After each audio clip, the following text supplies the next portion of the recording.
सदन इतिहासकारों का है। इतिहासकार कौन होते हैं? इतिहासकार वे व्यक्ति होते हैं जो कि इतिहास को पढ़ते लिखते हैं, इतिहास में हुई घटनाओं का एनालिसिस करते हैं, उनका विश्लेषण करते हैं और इस विश्लेषण के आधार पर इस नतीजे पर पहुंचते हैं कि इतिहास में हुई घटनाओं का क्या इंपैक्ट रहा, उस समय वो किस इंटेंशन से की गई थी, उस समय की गई घटनाओं की इंटेंसिटी क्या थी। इसके बाद आगे चलते हुए, क्योंकि उपनिवेशीकरण पर बात है, तो उपनिवेशीकरण क्या होता है? उपनिवेशीकरण का अर्थ यानी कि कॉलोनाइजेशन। इसका तात्पर्य यह है जब एक जगह के लोग, एक देश के लोग या फिर एक एथनिसिटी के लोग किसी दूसरी जगह, किसी दूसरे देश या किसी दूसरी एथनिसिटी के लोगों पर कब्जा कर लेते हैं। अब ये कब्जा अलग अलग प्रकार का हो सकता है, जैसा कि यहां पर दिया हुआ है सामयिक उपनिवेशीकरण और ज्ञान आधारित सामयिक साम्राज्यवाद और ज्ञान आधारित साम्राज्यवाद। तो उपनिवेशीकरण का ये जो कंसेप्ट होता है, ये किसी दूसरी जगह पर दूसरे लोगों को कॉलोनाइज करने का कंसेप्ट होता है। आगे चलते हुए, अब समय का उपनिवेशीकरण और मन का उपनिवेशीकरण इस संदर्भ में समझाया हुआ है। बात इस पर है कि अधिक स्थायी और विनाशकारी कौन सा साम्राज्यवाद है, कौन सा उपनिवेशीकरण है। अब इसका पैमाना क्या होगा, किसे माना जाएगा कि कौन ज्यादा स्थायी और कौन ज्यादा विनाशकारी है? जो ज्यादा समय तक रहा हो, जिसने ज्यादा विनाश किया हो, उसे माना जाएगा कि वो ज्यादा स्थायी और ज्यादा विनाशकारी है। इसका मतलब क्या है? इसका मतलब यह है कि जिसका विनाश हुआ है, अब विनाश किसका होगा? विनाश उसका हुआ है जो कि उपनिवेशित है, यानी कि जो कॉलोनाइज्ड एथनिसिटी या फिर कॉलोनाइज्ड देश के लोग हैं उनके विनाश पर और उन पर किए गए कॉलोनाइजेशन के टाइम के आधार पर यह तय किया जाएगा कि किसका ज्यादा विनाश हुआ है, कौन ज्यादा स्थायी समय तक कर पाया है। और ये विनाश का अर्थ है कि रिसोर्स एक्सट्रैक्शन, यानी कि कॉलोनाइज लोगों से आप कितना, किस मात्रा में, किस हद तक, किस समय तक रिसोर्स एक्सट्रैक्शन कर पा रहे हैं, कौन से साम्राज्यवाद के आधार पर। अब महोदय, जो समय का सामयिक जो साम्राज्यवाद है उसके अंदर क्या होता है? सामयिक साम्राज्यवाद के आधार पर जो आप उपनिवेशीकरण करते हैं उसके अंदर आप ज्योग्राफी को खुद से एक्सप्लेन करते हैं। ज्योग्राफी को खुद से एक्सप्लेन करने का क्या तात्पर्य है कि आप ज्योग्राफी के अंदर टाइम और कैलेंडर जैसी चीजों को खुद से एक्सप्लेन करते हैं। अब क्योंकि यहां पर यूरो केंद्रिता की बात हो रही है, यूरोसेंट्रिसिज्म की बात हो रही है, और अब तक जितना साम्राज्यवाद किया है वो ज्यादातर यूरोप ने ही किया है, तो यहां पर देखा गया है कि अर्थ को, पूरी ज्योग्राफी को अलग अलग टाइम जोन्स में बांटा गया और ये टाइम जोन्स लैटिट्यूड के द्वारा निर्धारित किए गए। ये लैटिट्यूड्स और इन टाइम जोन्स का जो पूरा कंसेप्ट था ये यूरोसेंट्रिक है। यूरोसेंट्रिक इसलिए क्योंकि वहां पर बैठे हुए साइंटिस्ट या फिर वहां के जो शोधकर्ता थे उन्होंने बनाया। कैलेंडर का जो कंसेप्ट है वो भी उन लोगों ने बनाया। इससे हुआ क्या? इससे हुआ ये कि ऐसे कंसेप्ट्स को बना करके आप बस ये करते हैं कि उन टाइम जोन्स को ज्यादा से ज्यादा लोगों पर आप इंपोज करने की कोशिश करते हैं। क्यों इंपोज कर रहे हैं? ताकि आप उनसे ट्रेड कर सके अपने मर्जी के अनुसार, अपने समय के अनुसार। आपके प्रोडक्ट जिस समय पर ज्यादा उत्पादित होते हैं उस समय पर आप उन्हें सके और उनके प्रोडक्ट जब नहीं हो रहे हैं यानी कि फायदा उठा सके, सिर्फ इसका केवल और केवल यही उपयोग हो सकता था। अब इस समय का जो साम्राज्यवाद है इसके अंदर समय केवल एक पूंजीवादी उत्पादकता की वस्तु बनकर के रह गया, यानी कि समय का निर्माण किया गया। समय के निर्माण से यह मतलब नहीं है कि टाइम, प्रेजेंट, पास्ट और फ्यूचर का निर्माण किया गया, ये नहीं। टाइम जोन्स और कैलेंडर का निर्माण करना यह समय का निर्माण करने से तात्पर्य है। अब ये जो समय का निर्माण किया गया इसका इंप्लीकेशन ट्रेड तक लिमिटेड था, यानी कि आप जब इसको इंपोज करेंगे तो इसका इंप्लीकेशन सिर्फ ट्रेड तक लिमिटेड है। जिस पर इंपोज कर रहे हैं उसके ऊपर आप इसको केवल और केवल व्यापार करने तक सीमित रख पाएंगे। जबकि महोदय, जो आगे चलते हुए हम देखते हैं कि जो मन का साम्राज्यवाद है, मानसिक साम्राज्यवाद है, उसके द्वारा जो उपनिवेशीकरण किया जाता है उसके अंदर क्या किया जाता है? उसके अंदर आप भाषा, यानी कि जो स्वदेशी भाषा है, वहां की जो भाषा है उसको और वहां की जो परंपराएं हैं उनको दबाते हैं। जब आप उनको दबाते हैं तो क्या करते हैं? आप अपना कल्चर वहां पर इंपोज करते हैं। और इसकी सबसे बड़ी जो बात है वो ये है कि मानसिक साम्राज्यवाद के अंदर, मन के उपनिवेशीकरण के अंदर सार्वभौमिक सत्य के रूप में उनको इंपोज किया जाता है। और मजे की बात यह है कि इस तरह से इंपोज किया जाता है कि जिन लोगों के ऊपर इंपोज किया जा रहा है वो लोग इसे एक्सेप्ट भी कर लेते हैं। यानी कि आपकी ट्रिक, इंपोज करने की ट्रिक कुछ ऐसी होती है कि आप कोई वैक्यूम ही नहीं छोड़ते हैं उन लोगों के लिए जिनके ऊपर आप इसको इंपोज कर रहे हैं। जो कॉलोनाइजर है, जो कॉलोनाइज कर रहा है, उसके जो ट्रेडिशन है वो सार्वभौमिक सत्य के रूप में इंपोज किए जाते हैं। अब इतिहासकारों का सदन है तो हम इतिहास की बात करें अगर, तो देखा गया कि यूरोपियन जो कंट्रीज थी, जैसे कि चाहे वो डच हो, चाहे वो इंग्लिश हो, चाहे वो फ्रेंच हो, उन्होंने जिन भी जगहों को कॉलोनाइज किया उन जगहों में से वो ज्यादातर उन्हीं जगह को रिटेन रख पाए जहां पर उन्होंने मन के उपनिवेशीकरण का साधन लिया। जैसे कि अगर हम बात करें इंडिया की, तो जब अंग्रेजों ने भारत को कॉलोनाइज किया तो उन्होंने क्या करने की कोशिश की? उन्होंने यहाँ के ट्रेडिशंस को मिथक बता करके खारिज करने की कोशिश की। और सिर्फ इस तरह से नहीं किया कि तुम लोग छोटे हो, तुम्हारा जो ट्रेडिशंस है वो खराब है, नहीं। उन्होंने बाकायदा ऐसी ट्रिक्स अपनाई जिनके द्वारा कहा गया कि तुम लोगों की जो परंपरा थी वो परंपराहीन है, तुम लोग तर्कहीन हो और हमारा जो तर्कवाद है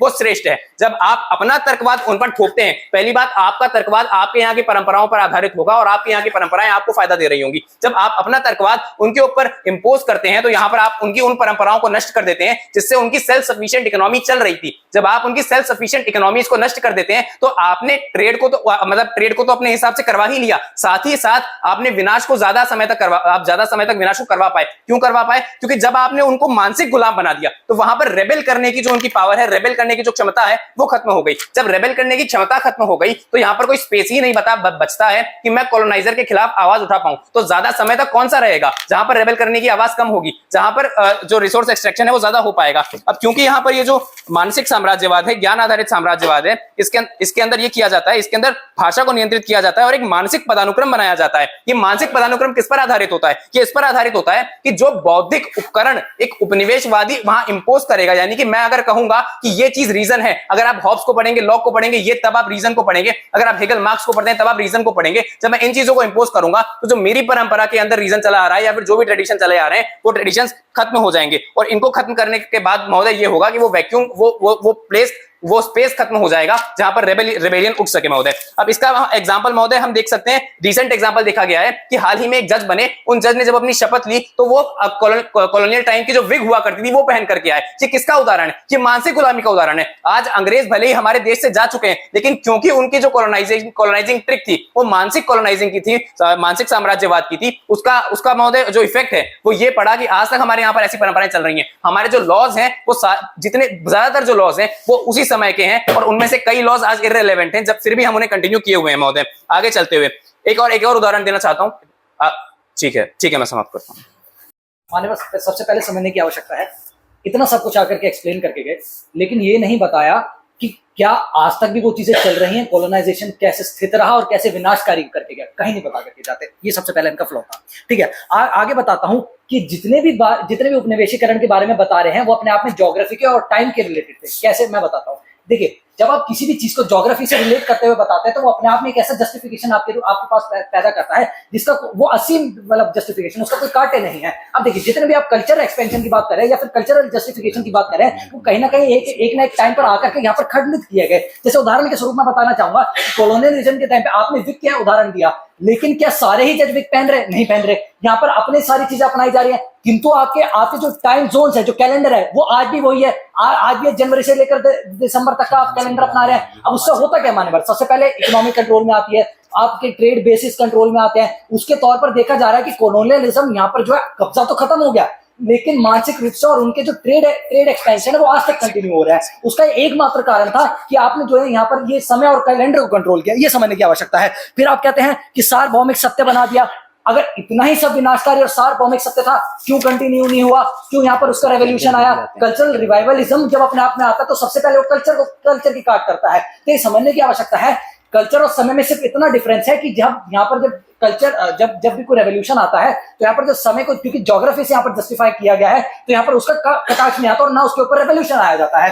यहाँ पर जो कल्चर के ऊपर रेवोल्यूशन क्यों आता है? क्योंकि वो उनसे जुड़ा हुआ होता है और ये पता चलता है कि वो डायरेक्ट तौर पर कर रहा है, लेकिन इनडायरेक्ट तौर पर जो सबसे ज्यादा जिसने कब्जा करा है और सबसे ज्यादा जो फ्लॉ पैदा कर रहा है वो अपने आप में कैलेंडर और वो कर रहा है। क्यों? क्योंकि वो आपके अभी तक इकोनॉमी पर कब्जा छोड़ के रखे हुए। ये समझने की आवश्यकता है। ठीक है, अब ये एग्जाम्पल देकर के जाते हैं, सिर्फ एक एग्जाम्पल गिनवा पाते हैं जिसमें ये जो है अभी तक सारी चीजें कंटिन्यू हो रही हैं। मैंने बताया कि किस तरीके से ट्रेड जोन और जितने भी इकोनॉमिक जोन है सभी अभी भी उसी हिसाब से बटे हुए हैं जिस हिसाब से आपका चल रहा है, अर्थात सेल्फ सफिशिएंट और विनाशकारी। देखिए, अब जितने भी सारी चीजें उन्होंने बताई हैं वो अपने आप में ज्योग्राफी, कल्चर और टाइम के हिसाब से थी। समझने की क्या आवश्यकता है कि जब आपने कल्चर को भी यहाँ पर अपने कल्चर के तौर पर भी यहाँ पर गुलाम बनाया, उससे पहले आपने ज्योग्राफी को यहाँ पर अपने गुलाम बनाया, आप कैलेंडर पहले लेकर के आए। उससे क्या हुआ कि आपने फिर कल्चर की भी जस्टिफिकेशन उससे दी, अर्थात कि आप पहले कल्चर लाए, पहले आप ज्योग्राफी लाए, टाइम लाए, कैलेंडर लाए, फिर उससे बताया कि आपके जितने भी कल्चर है वो विखंडित है, वो खराब है, कोई किसी नीड के नहीं, किसी काम के नहीं है, सारे पुराने हो चुके हैं। अर्थात आपने दिखाया कि कल्चर की नीड है और आपने यहाँ पर जस्टिफाई कराया, लेकिन कल्चर की जब नीड नहीं दिखती है लोगों को, फिर अपने आप में रेवोल्यूशन आता है।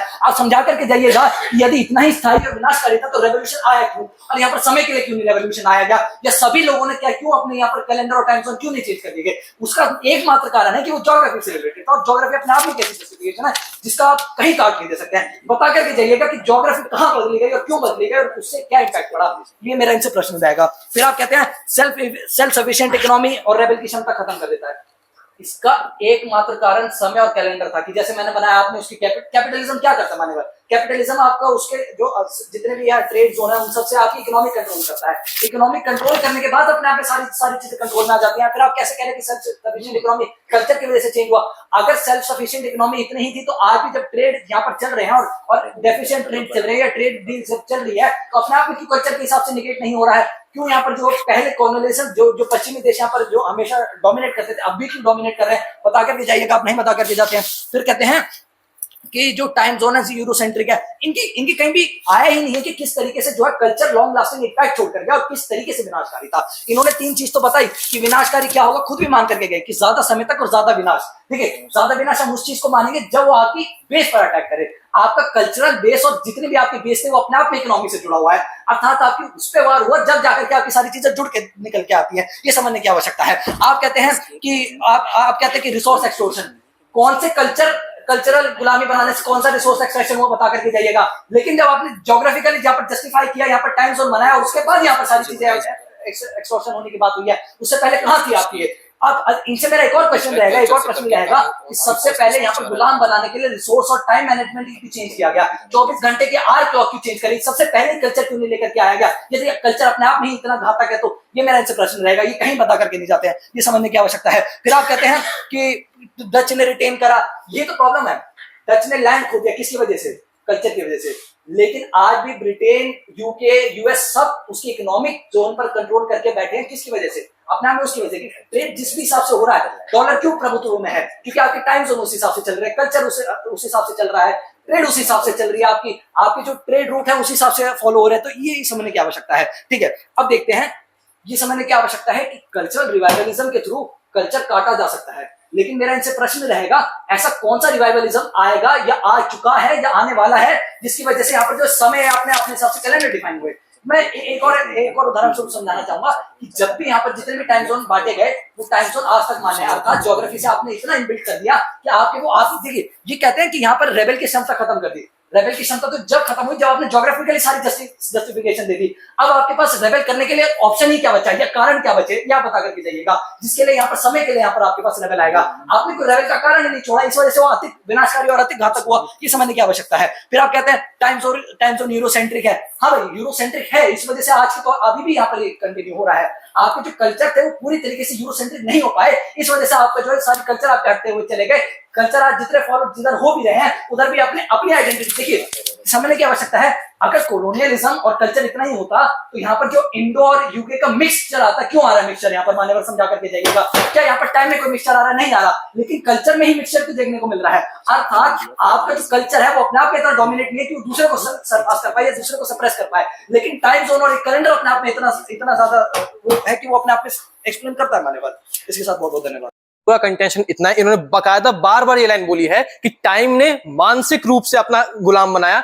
हम लोग अभी उन पे डिपेंडेंट है मानसिक रूप से। बार बार इनका केंद्रता जो है कल्चर के, ये जो हम ज्ञान, जो हमारा ज्ञान आधारित साम्राज्यवाद है, इसके अंदर पूरा जो हमारे पास डायनेमिक्स है वो मन का है कि आपने कितना अच्छा मन कंट्रोल किया है। और जब बार बार आप टाइम की बात कर रहे थे, ज्योग्राफी की बात कर रहे थे, आप बार बार मान रहे कि आपने किसी और की ज्ञान परंपरा मानी है। जो टाइम का पूरा कंसेप्ट है, आपने किसी और का कंसेप्शन माना है, उस आधार पर किसी और की चीज को अपने मन में आत्मसात किया है। तो बार बार आप हमारे डोमेन के अंदर हमारी ही बात स्थापित करके जा रहे हैं कि जिसने आपके मन के ऊपर अपना आधिपत्य स्थापित किया है वो ज्यादा अच्छा साम्राज्यवादी प्रणाली आपको कंट्रोल कर पा रही है, और तमाम तरह के उदाहरणों में जो आपने दिए। अब आपका ये जो प्रश्न था कि वर्तमान में स्थिति क्या है, जब आप बार बार ये बता रहे हैं कि मानसिक रूप से आप अभी भी उसी चीज को मान रहे हैं, तो ये अपने आप में स्थापित कर रहे हैं कैसे वो अभी मानसिक गुलाम है, ज्ञान आधारित। दूसरी चीज, वर्तमान समय में हम देखते हैं कोलोनिज्म के बाद नियो कॉलोनिज्म का जो सिद्धांत पूरा आता है, मतलब आप कोलोनाइज प्रत्यक्ष रूप से नहीं है लेकिन मानसिक रूप से, परोक्ष रूप से आप अभी भी उन्हीं मान्यताओं को मान रहे हैं जो कि चली आ रही थी कॉलोनियल पीरियड में। फॉर एग्जांपल, अगर मैं एक उदाहरण देना चाहूं कि कोर्ट में जो है जो पुलिस को दी हुई स्टेटमेंट है एडमिसिबल नहीं है, ये उस समय की मान्यता थी जो इंपोज की गई। वो क्यों की गई थी? क्योंकि वहां पे जो पुलिसमैन थे वो भारतीय थे, भारतीय को जो स्टेटमेंट देगा उस पे अंग्रेजों को विश्वास नहीं था। उसी को एज इट इज हम आज भी मान रहे हैं। मतलब हम इस तरीके से गुलाम हो चुके हैं मानसिक रूप से, हम उसकी जो मूलभूत फिलॉसफी, उसके पीछे का दर्शन है, सिद्धांत है, उसको ना समझते हुए उसको सही मान बैठे हैं। यही मानने में सबसे बड़ी आपत्ति वाली बात है कि इससे ज्यादा विनाश हुआ है, ये ज्यादा समय तक स्थायी है। इन्होंने हमसे सीधा प्रश्न पूछा था स्थायी कैसे, आज हम देख रहे हैं कैसे स्थायी है अलग अलग मान्यताओं से। मैकॉले की शिक्षा नीति हम पूरा देखते हैं, मैकॉले की शिक्षा नीति जो एंग्लिसाइजेशन हुआ था उसके दौरान आपके ज्ञान परंपरा को बदला गया। और आज भी हम देखते हैं कैसे सोशल मीडिया या इंटरनेट के माध्यम से जो भी पुरातन संस्कृति है, यदि इसी कक्ष में या कहीं भी ऐसे सामाजिक प्रांगण में कोई व्यक्ति अगर अपनी संस्कृति आधारित भगवा वस्त्र या फिर वो सिर्फ धोती पहन के आ जाए तो आप उसको एक अलग दृष्टि से देख रहे होते हैं। वो दृष्टि कहां से आ रही है आपके पास? वो दृष्टि आपके पास आ रही है वेस्टर्नाइजेशन ऑफ कल्चर से, यूरो केंद्रिता से। और आप उसको चैलेंज नहीं करते हैं, आपके लिए गलत नहीं है, वो समझा के जाता है कि किस तरीके से आप साम्राज्यवादी हैं और आपकी संस्कृति का विनाश कर रही है। साथ ही साथ मान्यवर जो पूरा जो आधार है इनके पैराडाइम का वो ट्रेड का है। जो हमें डिबेट के अंदर जो पैरामीटर्स दिए हैं, अधिक स्थायी और विनाशकारी होना चाहिए। ट्रेड के अंदर जिसको आप कॉलोनाइज कर रहे हैं, आपने उदाहरण जिनका दिया पुराने समय का, इंडो रोमन ट्रेड के अंदर किसको फायदा होता था? भारतीय को भी होता था ना। मतलब ट्रेड के अंदर हमेशा ट्रेड जो है विनाशकारी पैरामीटर्स नहीं लेके आएगा। ट्रेड के अंदर जो दो एंटिटी इन्वॉल्व है, कॉलोनाइज्ड भी जो इन्वॉल्व है, अगर वो कैपिटलिस्टिक माइंडसेट के साथ बढ़ रहा है तो कैपिटलिज्म अपने साथ कंज्यूमरिज्म लेके आता है। और जब कैपिटलिज्म अपने साथ कंज्यूमरिज्म लेके आता है तो जो साम्राज्यवाद आपका पूंजीवादी अवधारणा के साथ फलित हो रहा है, उसके फलित होने के अंदर हमको देखने को मिलता है कि जो शोषित है उनका भी कहीं ना कहीं फायदा हो रहा है, क्योंकि उनको वैरायटीज मिल रही है। मतलब कहीं ना कहीं विनाश जो है वो कम उत्तर हो रहा है एज कंपेयर टू अगर हम तुलनात्मक अध्ययन करें ज्ञान आधारित साम्राज्यवाद से। क्योंकि ज्ञान आधारित साम्राज्यवाद के अंदर आपने उसके मूल, जो आपने बेस की बात की, आपने उसके बेस को ही विघटित कर दिया है। वो एक कहीं ना कहीं जो है ज्ञान मीमांसीय डिस्ट्रप्शन की ओर चला गया है। मतलब उसको अब नहीं मिल रहा है उसकी ट्रू आइडेंटिटी क्या है, वास्तविक अस्मिता क्या है। और उस अस्मिता के क्षय होने में कहीं ना कहीं आपने जो अस्मिता थोपी है, वो थोपी हुई अस्मिता को स्वीकार करने के लिए बाध्य है और उसको चैलेंज भी नहीं कर पा रहा है। मतलब लेटेंट रूप से आप छुपे हुए रूप से उस चीज को कहीं ना कहीं स्थापित कर रहे हैं, जो कि ज्यादा विनाशकारी है और लॉन्ग टर्म में ज्यादा स्थायी है। जबकि एक बहुत सहज उदाहरण देते हैं, अगर इनका पूरा आधार ट्रेड का है, समझा जाए इसको एक एनालॉजी से समझते हैं। मान लेते हैं एक सिद्धांत कि पेट्रो डॉलर या डी डॉलराइजेशन का कांसेप्ट आया। अमेरिका अपने डॉलर के रूप में सबसे ट्रेड करता था, लेकिन जो बाकी देश हैं अगर उनको डॉलर पसंद नहीं आ रहा है तो वो ब्रिक्स करेंसी की बात हम लोग कर लेते हैं। मतलब ट्रेड के अंदर जो एक एलिमेंट है जो कि आपको बाइंड कर रहा है, उस बाइंडिंग एलिमेंट को आप चेंज कर सकते हैं। अगर बहुत सारे देश है या कुछ देश हैं भारत जैसे, या जो हम मेडिटेरियन क्वाड की बात करते हैं, इसके अंदर जो देश है वो ये निर्धारित करें कि हम इस जीएमटी के हिसाब से नहीं करेंगे ट्रेड, हम किसी और पैरामीटर के हिसाब से ट्रेड करेंगे, तो उसके लिए वो स्वतंत्र है क्योंकि उनको साफ रूप से प्रत्यक्ष दिख रहा है। लेकिन ज्ञान मीमांसा जो साम्राज्यवाद है उसके अंदर प्रत्यक्ष दिख ही नहीं रहा है, क्योंकि आप अभी भी उन रूढ़ियों को जो है मानते रहे हैं। जैसे हम देखते हैं ब्रिटिश आर्मी के उदाहरण लेते हैं जलियांवाला बाग का। जलियांवाला बाग के अंदर ब्रिटिश सिर्फ जनरल डायर आपको जब दिख रहा था, आपसे जनरल डायर को कनेक्ट करते हैं, लेकिन आप ब्रिटिश आर्मी के अंदर ब्रिटिश सोल्जर को, जो कि भारतीय थे वास्तविकता में, उनको कंट्रोल नहीं करते हैं। आप इनका सीधा प्रश्न हमसे यह आया कि कॉलोनियल मूवमेंट के अगेंस्ट में मोशन वो क्यों आया, पूरा जो मूवमेंट था वो क्यों हुआ कॉलोनियलिज्म के?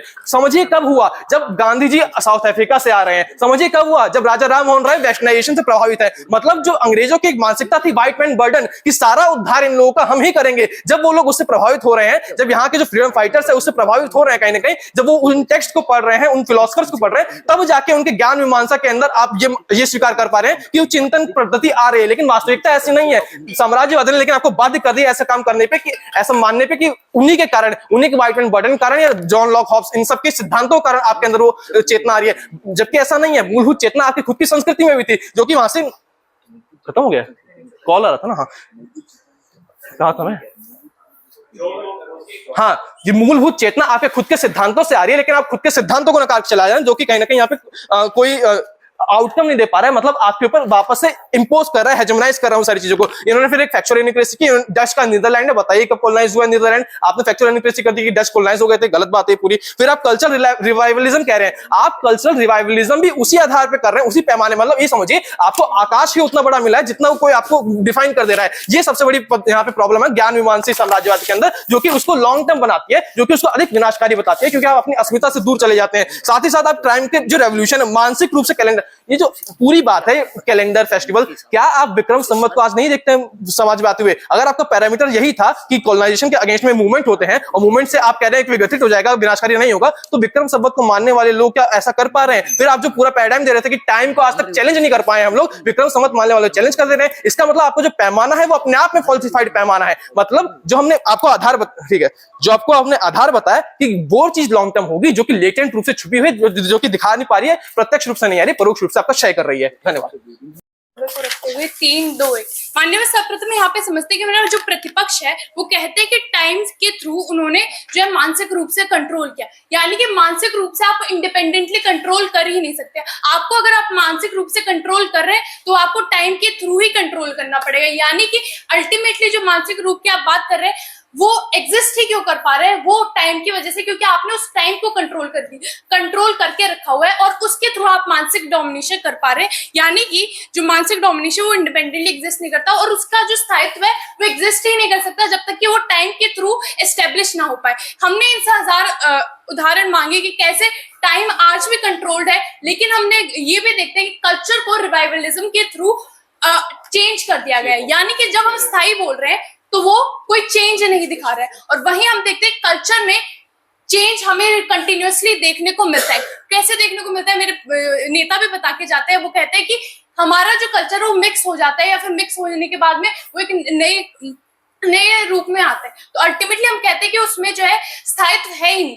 वो कल्चर जो है अपने आप में अल्टीमेटली एक तरीके से एवर इवॉल्विंग है। तो अगर आप मानसिक जो साम्राज्यवाद है उसमें अगर आप देखेंगे तो वो भी अल्टीमेटली चेंजिंग है, उसमें कोई स्थायित्व है ही नहीं, एग्जिस्ट ही नहीं करता। ये बात करते हैं मैकॉले की, और यहाँ पे हमें समझना चाहिए कि मैकॉले की बात जब कर रहे हैं तो वो अपने आप में एक कॉन्ट्रडिक्शन आता है। कॉन्ट्रडिक्शन इस प्रकार आता है, उसको हमने एक्सेप्ट नहीं किया, उसको हमने चेंजेस किया। क्या जो मैकॉले ने जो अपनी बातें की थी या फिर जो भी एजुकेशन पॉलिसी उस टाइम पे लाई थी, क्या वो एग्जैक्टली इंडिया में फॉलो अभी हो रही नहीं हो रही है? तो इस वजह से हम कहते हैं कि ये जो कल्चरल रिवाइवलिज्म का जो स्कोप है वो मानसिक साम्राज्यवाद में एग्जिस्ट करता है, और इसी वजह से हम जो है वो स्थायी या फिर अधिक विनाशकारी नहीं है, क्योंकि यहाँ पे हम उसके अगेंस्ट एक तरीके से जा सकते हैं या फिर रेबल कर सकते हैं। वहीं जब हम टाइम की बात करते हैं तो वो कंट्रोल करता है ट्रेड किस प्रकार होगा। ये कहते हैं कि ट्रेड जो होता है वो इक्वालिटी पे बेसिस होता है, हो सकता है। जब वो इंडो रोम का एग्जांपल लेके आते हैं, मानव तब समझना होगा कि उस समय टाइम को कंट्रोल नहीं किया गया था, इस वजह से उस समय हम देखते हैं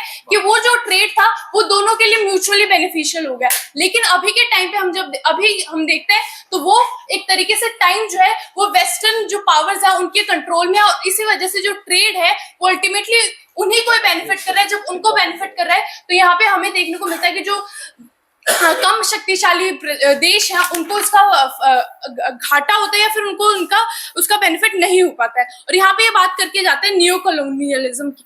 तो मानव नियो कॉलोनियलिज्म का बेसिस क्या है? बेसिस है उसका टाइम पे डिपेंड है।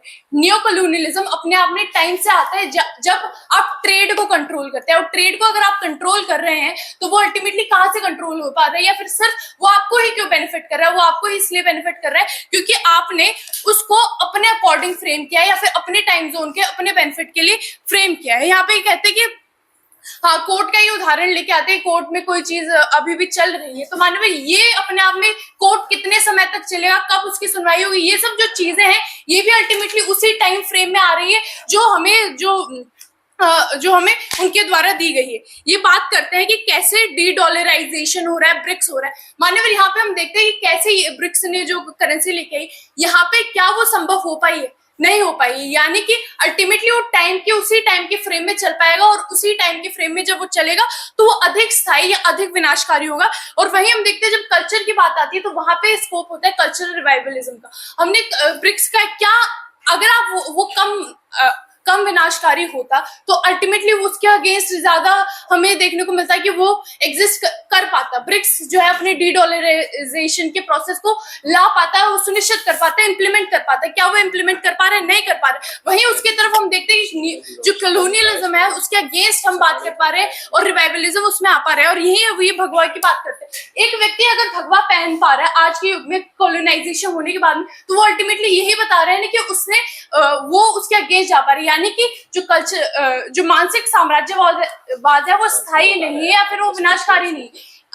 एक व्यक्ति उस ड्रेसअप में आ पा रहा है, वो अल्टीमेटली यही दिखाता है कि वो उसके अगेंस्ट जाने की क्षमता रखता है या उसके अगेंस्ट जाने की बात करता है। वहीं जब हम टाइम जोन्स को कंट्रोल करते हैं तो वो उसके नहीं जा पाता। अब ये व्हाइट मैन बर्डन की बात करते हैं। व्हाइट मैन बर्डन को भी हमें समझना होगा कि क्या उसके अगेंस्ट कोई अगेंस्ट फोर्स नहीं आई है, फोर्स आई है। क्या इंडिपेंडेंट मूवमेंट्स नहीं हुई है? इंडिपेंडेंट मूवमेंट्स हुई है तो अल्टीमेटली वो यही बताता है कि वो जो व्हाइट मैन बर्डन है वो अल्टीमेटली उसको काउंटर किया जा सकता है, इसलिए वो स्थायी या अधिक विनाशकारी नहीं है। व्हाइट मैन बर्डन अल्टीमेटली कहाँ से आया था? वो आया था आपके ज्ञान के साम्राज्यवाद के थ्रू। लेकिन क्या उसके अगेंस्ट हमने बात की? हाँ की इसी वजह से वो जो है अपने विनाशकारी स्वरूप में अधिक नहीं आ पाया और स्थायी नहीं हो पाया। तो अल्टीमेटली ये हमारी तरफ जाता है जब हम कहते हैं कि समय के उपनिवेशीकरण को अर्थात कालिक साम्राज्यवाद में हम देखते हैं कैसे जो इंडस्ट्रियलाइजेशन का जो प्रोसेस है